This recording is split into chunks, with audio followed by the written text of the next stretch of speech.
সকল দর্শক বন্ধুদের রান্নাবাটিতে স্বাগত জানিয়ে শুরু করছি আজকের রেসিপি। একেবারে সাধারণ মশলা দিয়েই অসাধারণ স্বাদের চিকেন রেসিপি। আর একঘেয়ে চিকেন নয়, এবার এভাবে বানিয়ে দেখুন একবার। এর জন্য প্রথমেই 750 গ্রাম চিকেন উইথ বোন নিয়ে তাতে মাখিয়ে নিচ্ছি আদা রসুন বাটা আর তার সাথে লবণ। শুধু আদা রসুন বাটা আর লবণই এখন মাখিয়ে নিচ্ছি, আর কোনো মশলা কিন্তু আপাতত ম্যারিনেশনে ব্যবহার করছি না। ভালো করে মাখিয়ে নিয়ে একটু চিকেনটা রেস্টে রেখে দেব। এবার কড়াইতে সাদা তেল গরম করে তাতে দিয়ে দেব দুটো পেঁয়াজ মাঝ বরাবর কেটে 1 বাই 1 করে। পেঁয়াজটা এইভাবেই হালকা করে ভেজে নিতে হবে। পেঁয়াজটা ভাজতে ভাজতে দিয়ে দেব টমেটো। এখানে একটা মাঝারি সাইজের টমেটো কেটে দিয়ে দিয়েছি। পেঁয়াজ আর টমেটো হালকা করে ভেজে নেব, খুব বেশি পোড়া পোড়া করে ভাজবার কিন্তু প্রয়োজন নেই, হালকা ভাজলেই চলবে। পেঁয়াজ আর টমেটো ভাজতে ভাজতে দিয়ে দেব 1 মুঠ কাজু বাদাম। আমি এখানে কাজু বাদামের ব্যবহার করছি, আপনারা চাইলে কিন্তু যে কোনো ধরনের বাদাম ব্যবহার করতে পারেন, কাঠবাদামও ব্যবহার করতে পারেন বা চিনে বাদামও ব্যবহার করতে পারেন। কাজু বাদামটাও ভেজে নেব ভালো করে। বাদাম থেকে যখন খুব সুন্দর একটা ভাজা ভাজা গন্ধ আসতে আরম্ভ করবে তখন বুঝতে হবে যে সবটাই ভালো করে ভাজা হয়ে গিয়েছে। এবার গ্যাসের ফ্লেমটা লোতে করে দিয়ে একটা মিক্সার জারের মধ্যে টমেটো, পেঁয়াজ আর কাজু বাদাম ভাজাটা তুলে নিচ্ছি। তুলে নিয়ে এবার ঢাকনা চাপা দিয়ে দেব একটু ঠান্ডা করে নিয়ে। ওটা ঠান্ডা হতে হতে এদিকে চিকেন যেটা ম্যারিনেট করে রেখেছিলাম সেটাও ভালো করে ভেজে নিচ্ছি। যে কোনো চিকেন রেসিপিকে আরও অনেক বেশি সুস্বাদু করে তুলতে চিকেনটাকে একটু তেলে ভেজে নেবেন, তাহলে দেখবেন চিকেনের স্বাদ অনেক গুণ বেড়ে গিয়েছে। তার কারণ এতে করে চিকেনের মধ্যে মশলা কিন্তু অনেক গুণ বেশি পরিমাণে ইনসিস্ট করবে যদি ভেজে নেওয়া হয়। চিকেনটাও হালকা ভেজে নিচ্ছি। 2 থেকে 3 ব্যাচে সমস্ত চিকেনটা ভেজে তুলে নেওয়ার পর গ্যাসটা আপাতত অফ করে দেবো। অফ করে দিয়ে এবার এই যে টমেটো, পেঁয়াজ আর বাদাম এটা পেস্ট করে নেব। পেস্ট করে নিয়ে এবার এই মশলার মিশ্রণটা আবার গ্যাস অন করে কড়াইতে সাদা তেল গরম করে দিয়ে দেব। এখানে কিন্তু কোনো রকমের ফোড়ন আপাতত ব্যবহার হচ্ছে না, ফোড়ন ছাড়াই এই রেসিপিটা তৈরি করছি।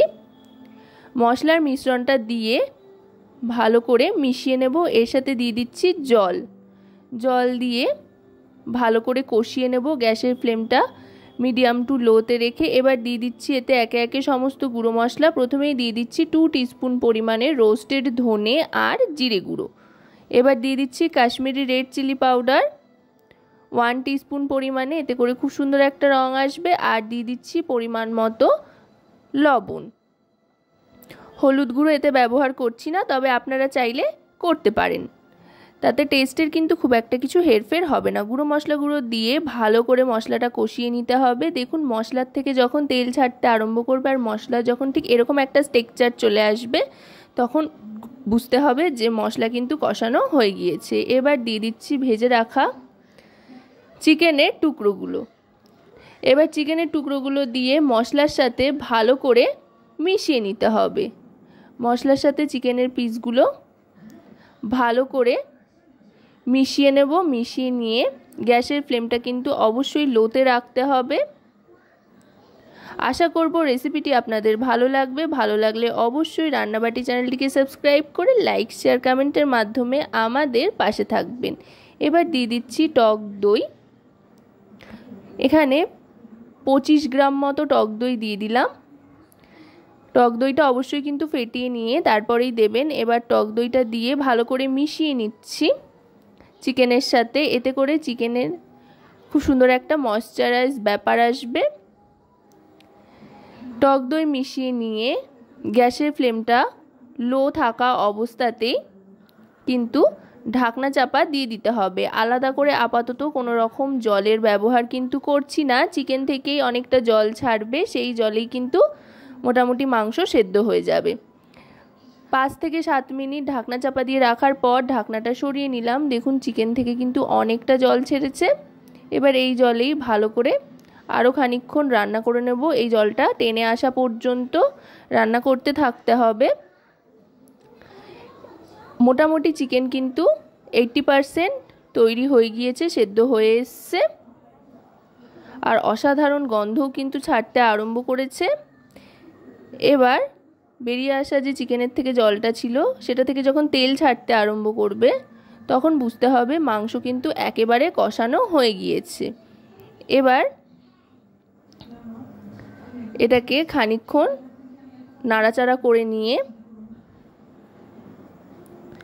একেবারে যখন তেল ছাড়তে আরম্ভ করবে গ্রেভির জন্য দিয়ে দেব ঈষৎ উষ্ণ গরম জল। আপনারা যদি একেবারে কষা মাংস চান তো এভাবেও নাবিয়ে নিতে পারেন, আর হালকা যদি গ্রেভি চান অল্প তাহলে অবশ্যই কিন্তু ঈষৎ উষ্ণ গরম জল এর মধ্যে দিয়ে দিতে হবে। গরম জল দিয়ে গ্যাসের ফ্লেমটা মিডিয়াম টু হাই করে ভালো করে ফুটিয়ে নিতে হবে যাতে কোনো রকমের পাঞ্চে ভাব না থাকে।